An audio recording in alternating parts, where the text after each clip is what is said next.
اور یہ بہت بڑی بات جنہوں پلے بننا چاہیے بھی اس کائنات کے اندر رب اللہ کے رسول تو زیادہ محبوب کوئی ہے گا؟ بڑا سارا کا ایمان نہیں بھی رب نے جو دنیا بنائی ہے سارا تو زیادہ پیارا، سارا تو اللہ کی بارگاہ چارہ مرتبے کا مالک حضرت محمد مصطفیٰ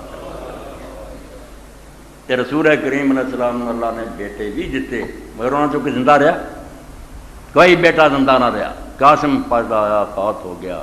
عبداللہ پیدا آیا فوت ہو گیا، بالکل آخری زمانے جا کے ابراہیم پیدا آیا فوت ہو گیا۔ بچے جڑے سی آپ دے ہتھاں دنیا چلے گئے تے بیٹیاں رب نے 4 رہن دی،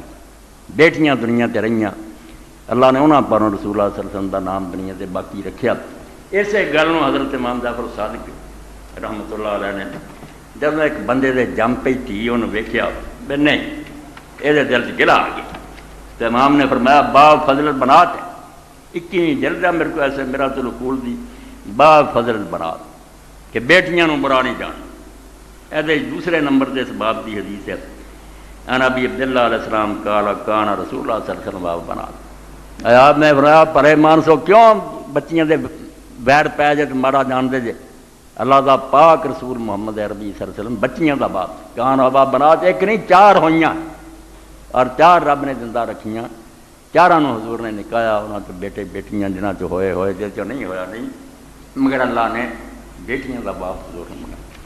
اگے جا کے پھر 9 نمبر حدیث سے آؤں گا جارود ابن منذر اللہ مینوں امام جعفر صادق نے کیا بڑا غنی انہ ورد الکبنۃ فتسخطها کما علیک منہا۔ آپ نے کہا جارود مینوں پتہ لگا بھی تیرے تھی ہوئی ہے تو برا جاننا، تینوں چنگا نہیں لگا ایک حالانکہ تو وہ رزق کا کوئی ضامن ہے، جب تو جمیا سی بوریاں بن کے آیا رب تینوں جندا رہا تو دی قسمت انہوں دینی ریحانۃ تشمھا وفیت رزقا۔ وہ ایک گلاب دا پھول ہے انہوں سنگیا تیار کریا کر اور وہ رزق جڑا وہ رب نے اپنے دل میں لیا۔ وقد کان رسول اللہ صلی اللہ علیہ وسلم ابا بنا، اللہ کے رسول علیہ السلام بیٹیاں دے باپ